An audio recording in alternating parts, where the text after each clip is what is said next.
My name is Janice Aldridge. Welcome to Ponderosa Pond. We're out in East Tennessee, and we're glad you're coming along for our little adventure. We hope you have as much fun as we do.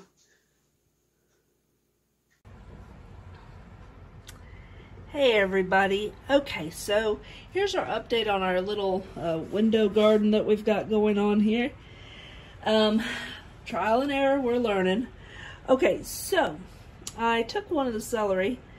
They were starting to get a little rotted. You can kind of see down in here, starting to turn brown. So I planted one. And it's a little bit, it's doing okay. I planted it yesterday, and it's a little bit on the limp side. But it didn't have any roots or anything really growing. And then today, I come down here and look, and check that out. We got roots. We've got roots. So, okay, this one, I'm just gonna, I don't know if it's better just to leave it in the water, or, because they were starting, like I said, it's starting to rot. Both of them were, just down in the center part. And so I decided, well, I'd plant one and see what happens. So we'll see what happens. It may or may not make it. We'll see. But we have roots finally growing on that one. Yesterday morning, there were no roots on either one, so that's what the celery's doing. Now, for the Swiss chard. My first planting is Swiss chard.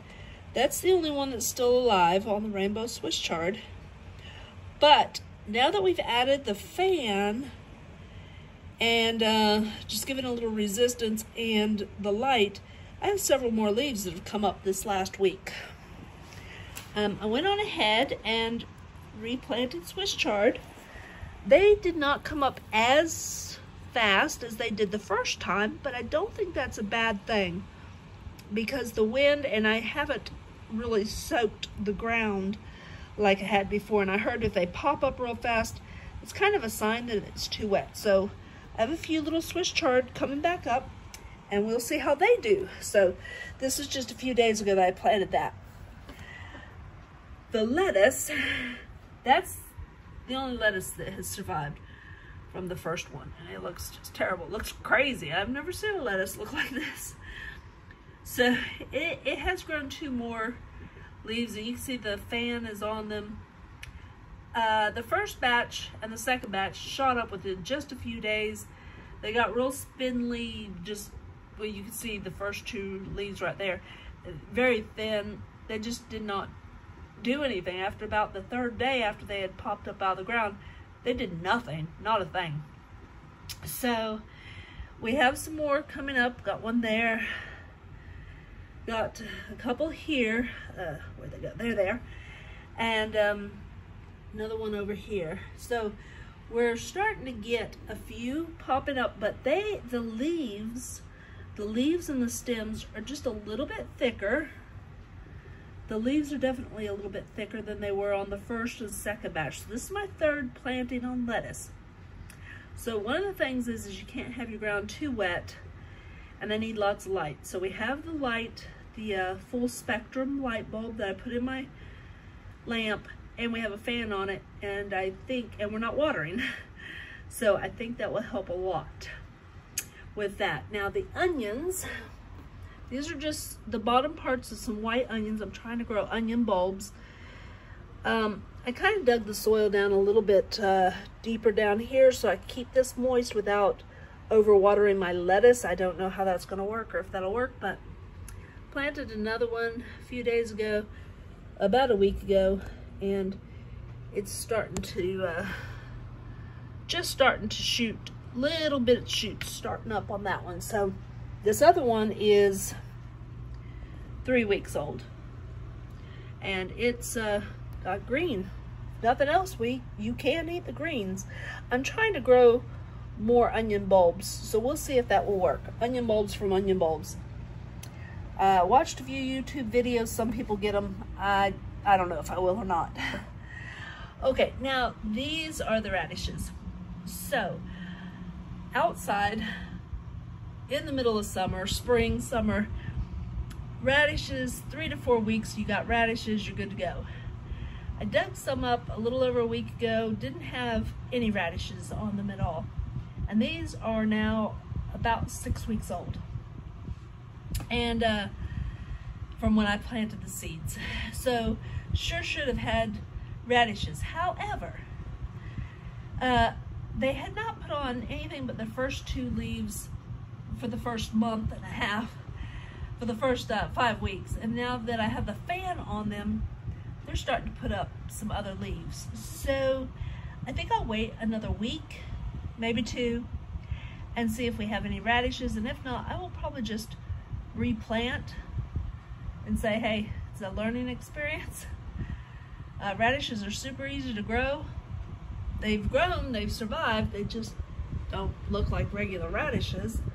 And there's no bulbs, no radish bulbs. So we'll give that another 1 to 2 weeks, and then I'll just dig them up and start over. Okay, now we have the beets. These beets only had a couple leaves on them, and most of them died out.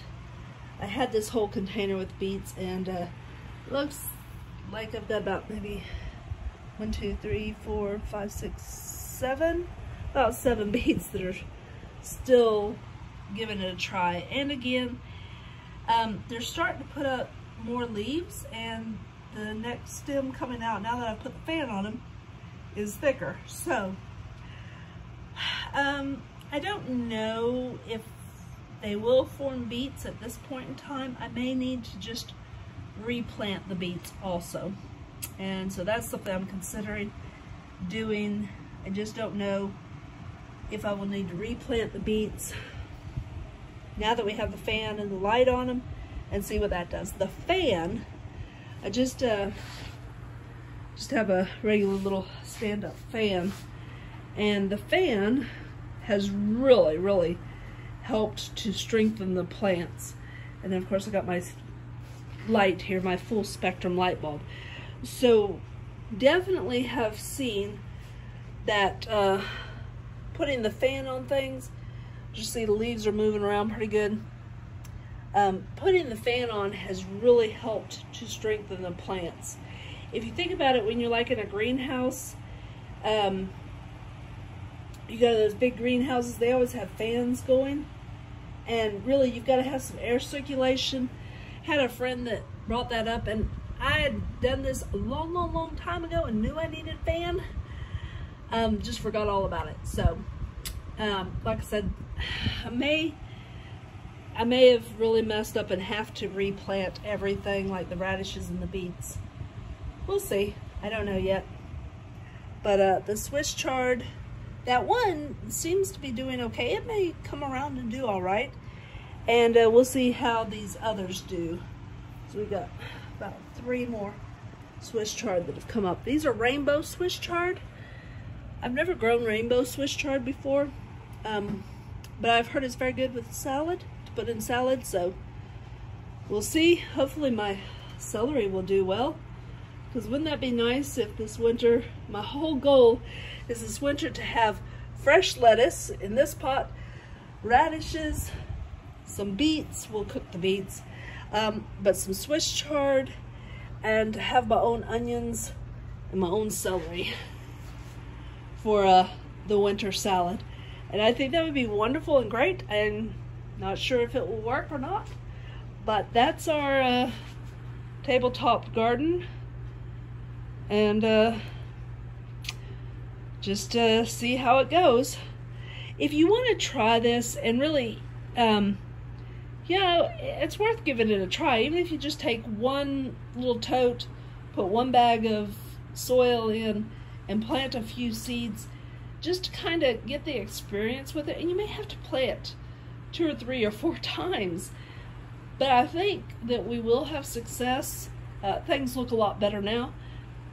And if you could just grow your own lettuce and your own you know, a few little vegetables for your own salads during the winter time, that would be really cool, and much healthier than just eating canned or frozen vegetables during the summer. we really miss out on our salads during the winter. So that's my goal, is just to be able to keep us in fresh salad all winter long. We love to have salad.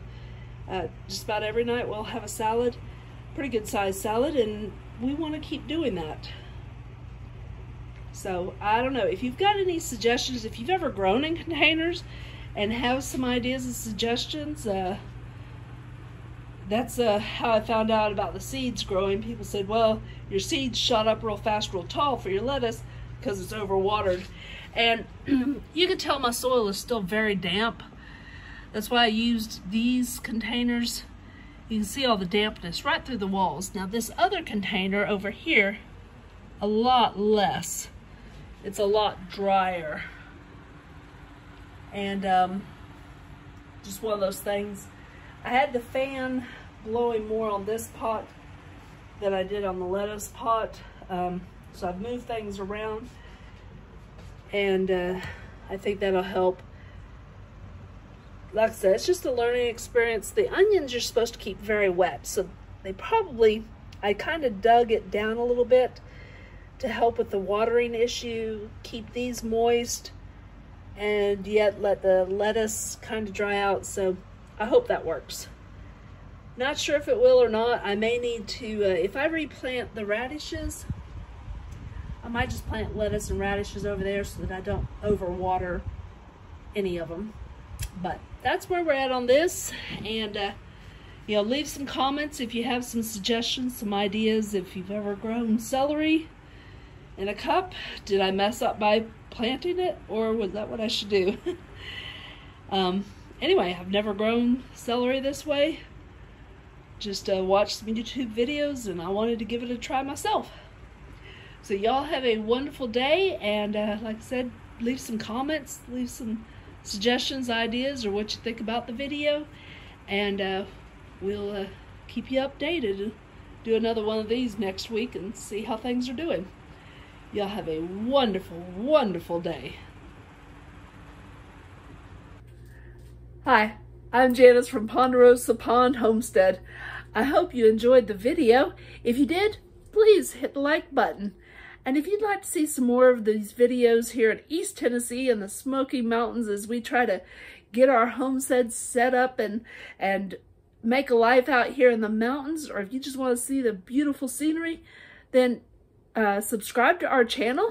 And if you'll ring that notification bell, then YouTube will let you know every time we post a new video. Y'all have a wonderful day.